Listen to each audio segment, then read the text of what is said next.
warning she never expected. For nearly a year, Kyra had been committing what she quietly called her monthly sin. Every 18th of the month, she slipped a small envelope into her worn leather wallet and took a detour through the park instead of going straight home. Inside the envelope was never much, $30, sometimes $40, but to her it felt like giving away a piece of herself. That evening was no different.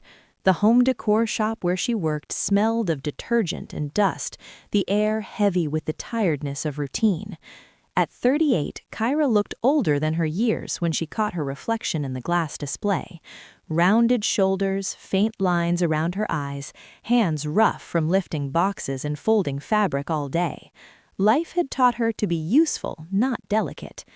After closing, she pulled her gray coat tighter and headed toward the park bench beneath the old maple tree. Otis was already there. Once her husband's driver, now a forgotten man with a cane and paper-thin dignity, Otis sat hunched under the yellow glow of a street lamp.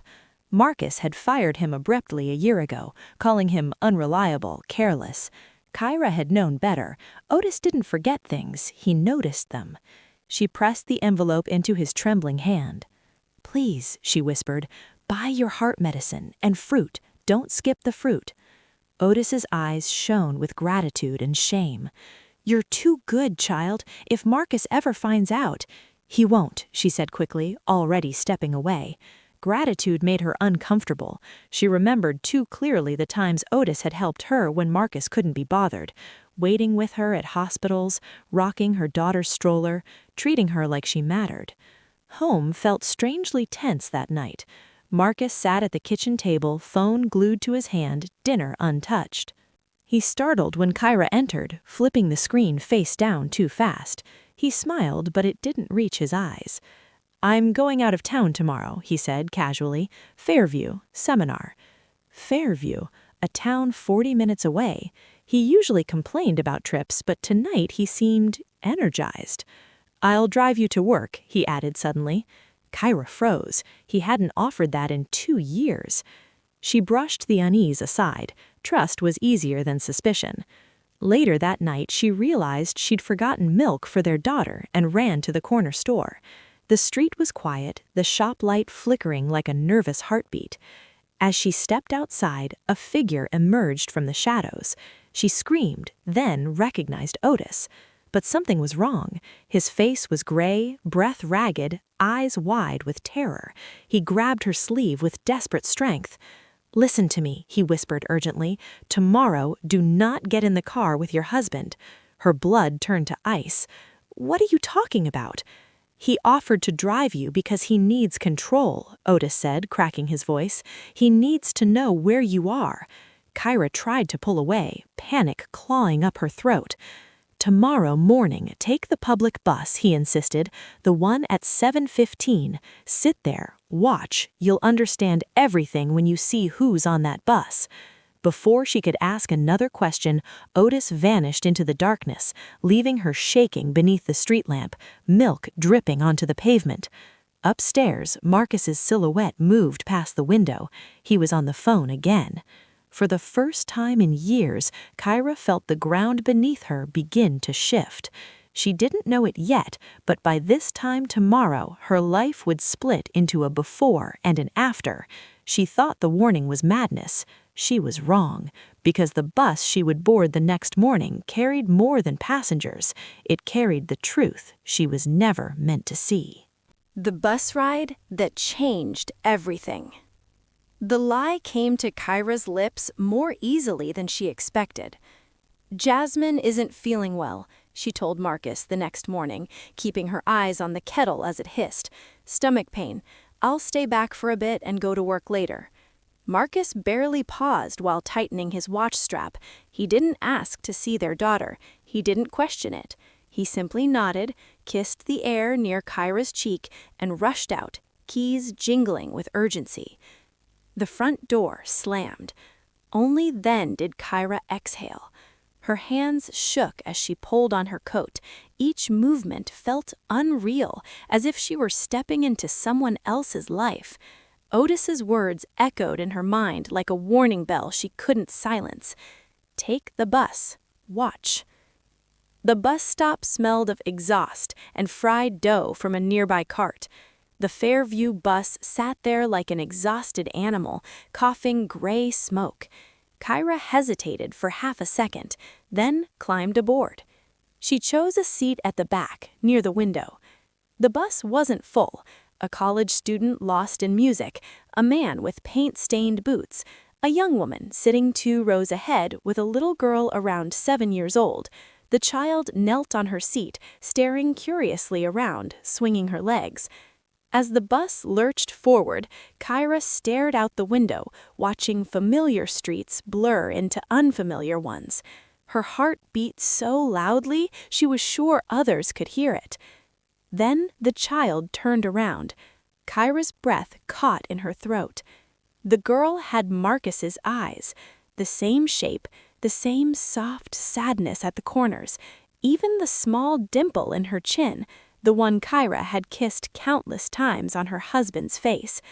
The child twirled a strand of hair around her finger, a nervous habit Marcus had when thinking. But it wasn't just the face.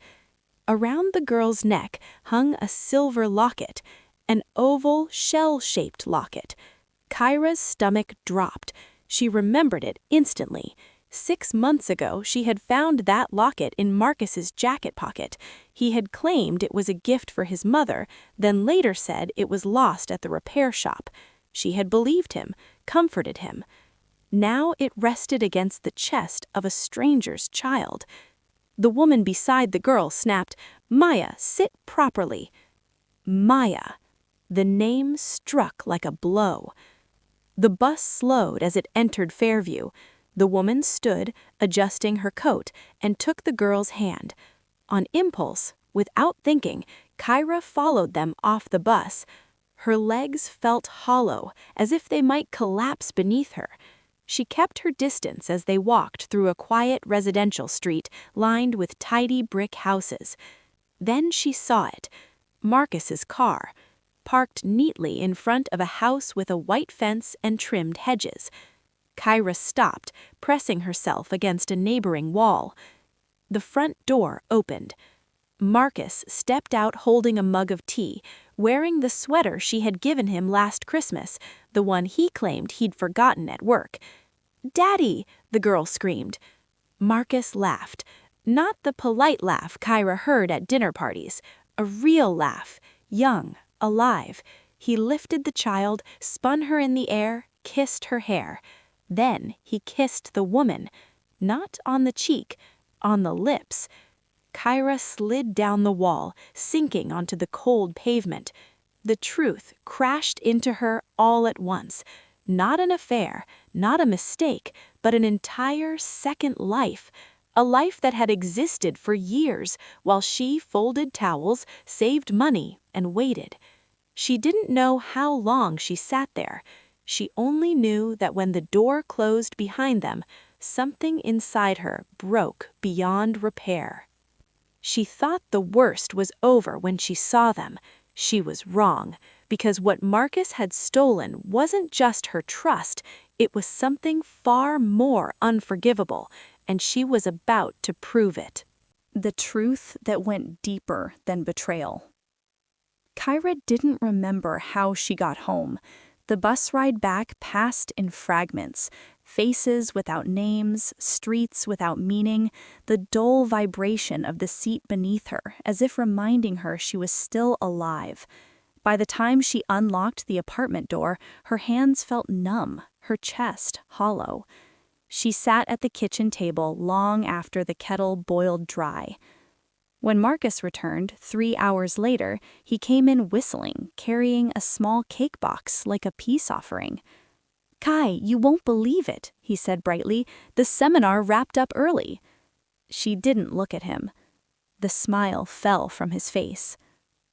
"I saw her," Kyra said quietly, "and the child." The room went silent. Marcus froze, the cake slipped from his hands and hit the floor, icing smearing across the tiles. He didn't move to clean it. "You went to Fairview?" he whispered. "She has your eyes," Kyra continued flatly, And your locket." Marcus collapsed into a chair, rubbing his face like a man trying to erase himself. He started crying, ugly, helpless sobs. "I didn't plan it," he gasped. "It just happened, years ago. I love you, Kyra, but I couldn't abandon my child." Before she could respond, the front door opened without a knock. His mother. Estelle walked in like a judge entering a courtroom, perfectly dressed, eyes sharp with calculation. One glance told her everything. "So," she said calmly, removing her gloves, "you finally found out." Kyra turned to her, stunned. "You knew?" "Of course I did," Estelle scoffed. "Do you think Marcus could afford that house on his salary alone?" She sat down and folded her hands. "You were a good wife," Estelle continued, hard-working, reliable, "but you failed at the most important thing." "We have a daughter," Kyra said, her voice shaking. "A daughter is fine," Estelle dismissed, "but a man needs an heir." The words crushed the air from Kyra's lungs. "You couldn't give him more children," Estelle went on coolly. "Chantel could, young, healthy, and she already has." Kyra stared at Marcus, who couldn't meet her eyes. "You arranged this?" she whispered. "I helped my son get what he needed," Estelle said sharply, "and now, listen carefully, you are not divorcing him." Kyra laughed, a broken sound. "You think you can decide that?" "I already have," replied Estelle. "Marcus's career is at stake. A scandal would ruin him and you. Where will you go, on a shop clerk's salary?" She leaned closer.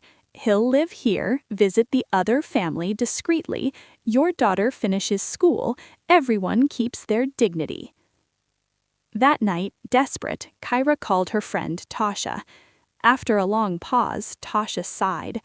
"People talked. I thought it was better you didn't know." "So everyone knew?" Kyra whispered. "Don't do anything rash," Tasha urged. "Men are like this. At least he provides." The line went dead. Kyra stood on the balcony, city lights blinking like 1,000 judging eyes. She finally understood. She hadn't been blind. She had chosen not to see.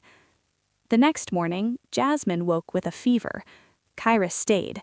She cooked soup, gave medicine, smiled when her daughter smiled, but something inside her had already packed its bags.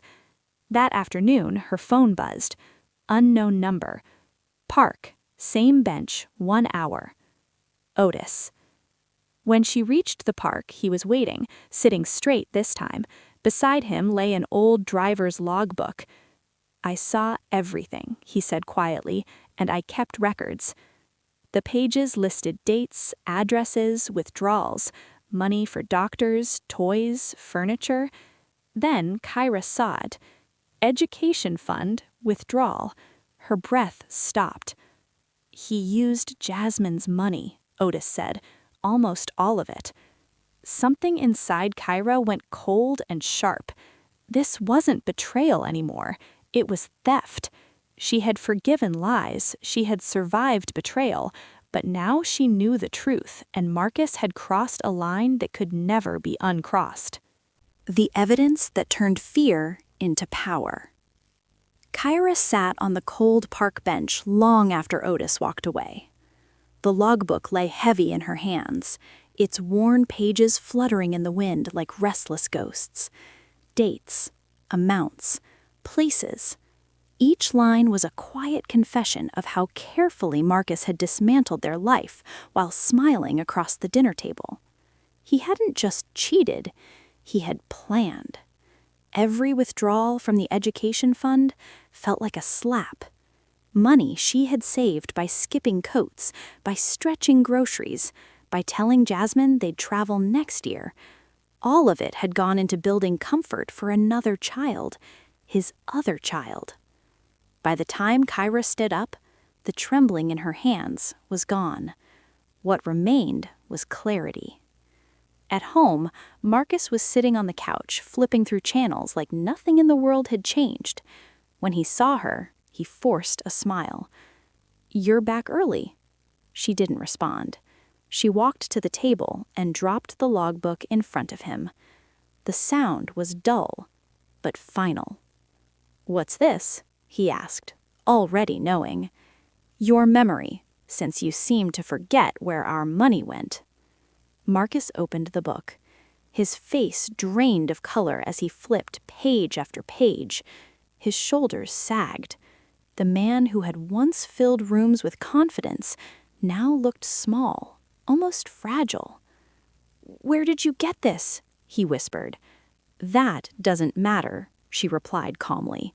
"What matters is that you stole from your daughter." He jumped up, pacing the room, hands tangled in his hair. "I was going to put it back, I swear. I just needed time." "Time?" Kyra echoed. "You had 7 years." He dropped to his knees in front of her. "I'll fix everything," he begged. "I'll sell the car. I'll take a loan. Just don't leave. Don't tell Jasmine. Don't ruin me." She looked down at him and felt nothing. No rage, no pity, only distance. "Right," she said, handing him a pen and paper. He hesitated. "A written promise that you'll return every penny within 1 month and end all contact with them, completely." Marcus wrote fast, letters crooked with panic. When he finished, he slid the paper toward her, tears dripping onto the ink. "I won't lose you," he whispered.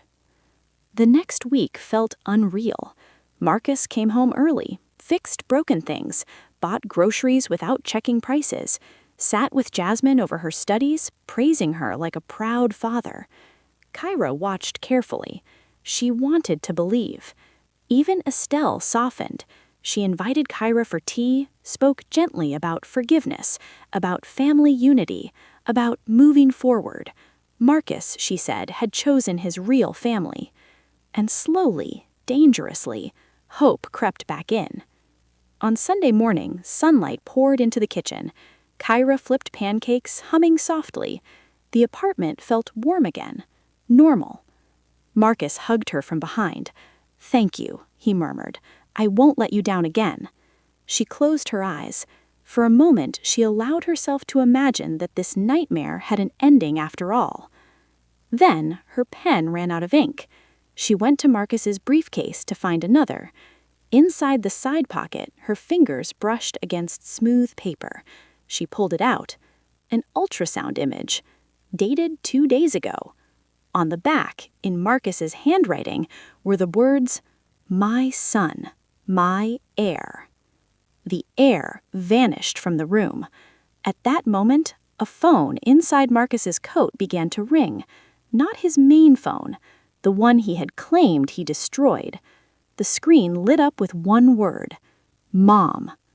Kyra answered and listened.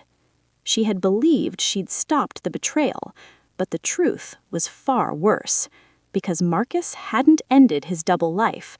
He was just preparing to erase her from it. The moment the masks fell, Kyra stood frozen in the hallway, the ultrasound image shaking in her hand. From the phone on the floor, Estelle's voice rang out clearly, sharp, confident, unbothered. "Marcus, don't ignore me. Chantel is emotional again. You know how hormones are. Reassure her. Tell her everything is going according to plan." Kyra didn't move. She didn't breathe. Estelle continued, unaware. "Once the boy is born, we'll finish the paperwork. Get Kyra to sign the land documents while she's feeling generous.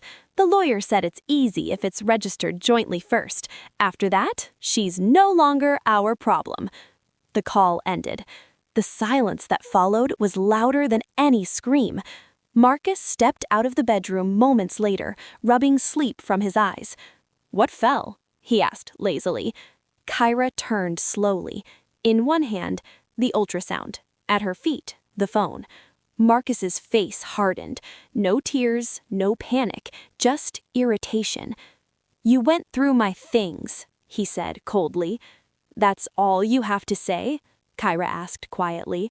He walked past her into the kitchen and poured himself water. "You weren't supposed to hear that yet." "Yet?" she repeated. "So I was right. I'm temporary."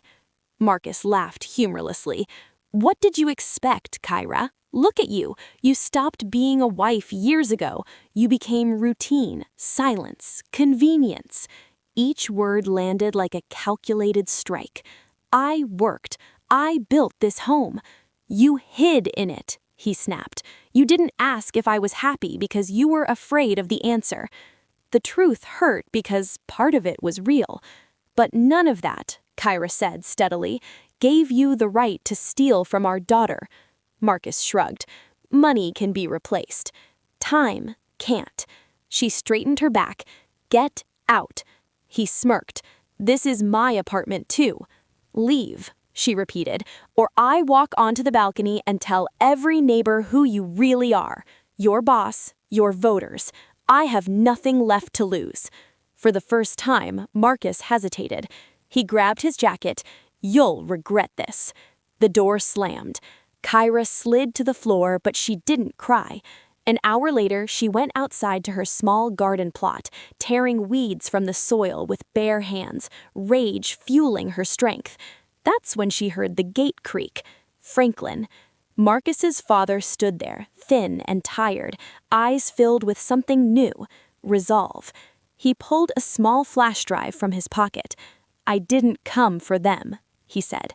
"I came for you." From his pocket, he pulled a small flash drive. "They were planning everything this morning. They thought I couldn't hear." Kyra stared at it. "Everything is recorded," Franklin said. "How they planned to take your land, how Marcus laughed, how Estelle said you'd sign anything if he cried enough." Her grip tightened around the drive. "One more thing," Franklin added quietly. "They're at the conservatory tonight. Public recital. Half the town will be there." Kyra understood instantly. She didn't need courts, she didn't need permission, she needed the truth, spoken where it couldn't be buried. 20 minutes later, she was on her way.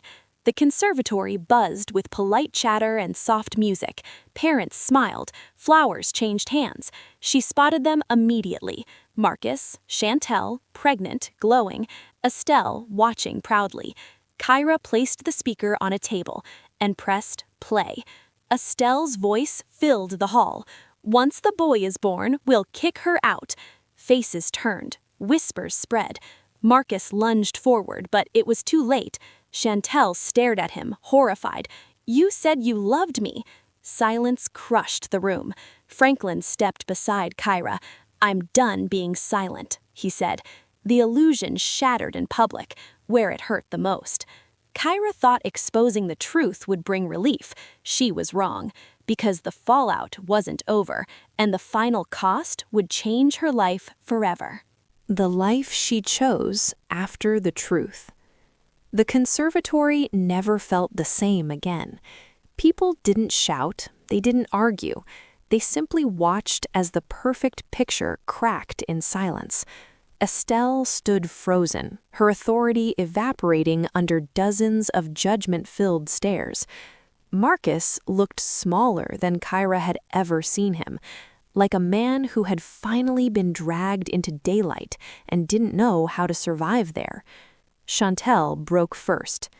"You used me," she whispered, tears streaking her face. "You used my child." She ripped the necklace from her neck and threw it at Marcus's chest. The sound echoed louder than applause ever could. Then she turned and disappeared into the crowd, clutching her belly as if shielding her unborn child from the wreckage. Franklin placed a hand on Kyra's shoulder. "I'm filing for divorce," he said quietly. "I won't die protecting lies." Estelle opened her mouth to speak, but nothing came out. For the first time in her life, no one was listening. Kyra walked away without looking back.